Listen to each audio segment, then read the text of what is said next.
Are you curious if you should read The First Rule of Mastering? You're at the right place. Let's talk about it.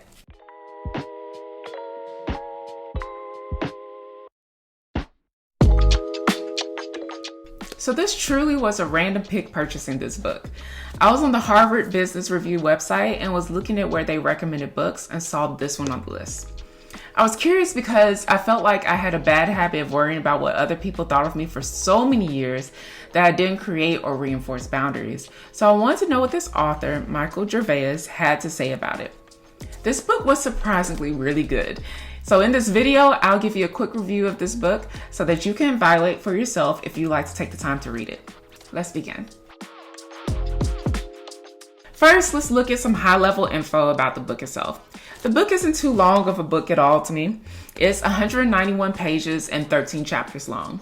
The chapters range from about 10 to 20 pages per chapter, so it's a pretty steady read with a lot of key information to digest from it, so I wouldn't recommend trying to breeze through it. Really take in each chapter and reflect off of how it applies to you. And we'll talk more about that later. Overall, the book is examining Michael's experience as a performance coach and psychologist and what he has seen that has kept people from truly reaching their potential. The biggest culprit was how obsessed people were about the opinions that others may or may not even hold of them. He goes on in the book to share a number of studies and examples to prove that first off, people don't even think of you as much as you may assume. He also talks about how toxic it is to base your value off of performance and what you should accomplish, and instead you should shift to a purpose-based identity and how that can bring you a more secure and confident place in your mind. He goes on to talk about how to identify the right people in your circle that can help you in this journey, and also explores common ways of self-sabotage that we as humans can do. The psychology nerd in me was truly having a field day, so it's fantastic. Next up is author background. So I've never heard of this author before, so this was new to learn about him. Michael Gervais is a performance psychologist. He also has a podcast called Finding Mastery, which is also the name of his consulting agency. His focus is to help people perform well in high pressure environments and being their best. Apparently, he's worked with a variety of people in business and sports, arts, sciences to hone in on their mastery skills to be the best in their area of expertise.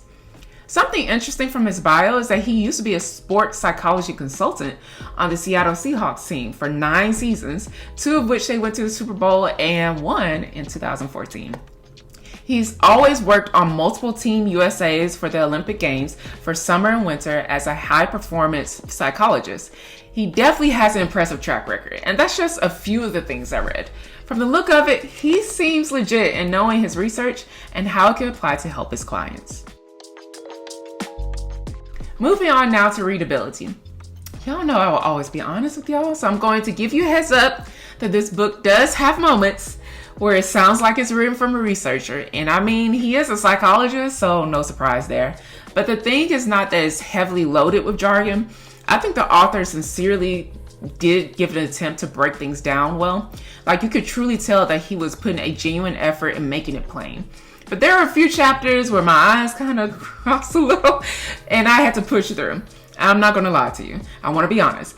But it was well worth pushing through in those moments because I did get quite a bit of interesting insights from the book. That's why I said in the intro of this, that it's something you should take your time to read it. Don't rush through this book. You're doing yourself a disservice.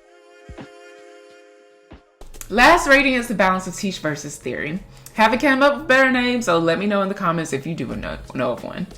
But anyway, as you know, this category is to describe how much of effort the author gives in sharing their theory and how they teach to apply the topic.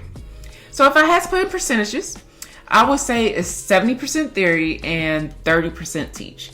For the most part, you're going to read him break down the concepts that he shares and gives examples and cite research to validate those concepts. But he does spend a little bit of time of giving suggestions of how you can apply it to your life.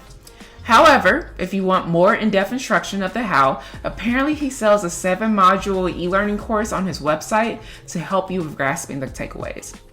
From my perspective, I feel like his book will give you just enough to grasp the basics of applying his theory, but if you're really trying to apply it fully, you'd probably want some more advanced understanding, and I'd assume it would be in the course. Now, I only recommend the courses and resources that I've actually went through myself. So since I haven't done that with his courses, I can't give an evaluation of it.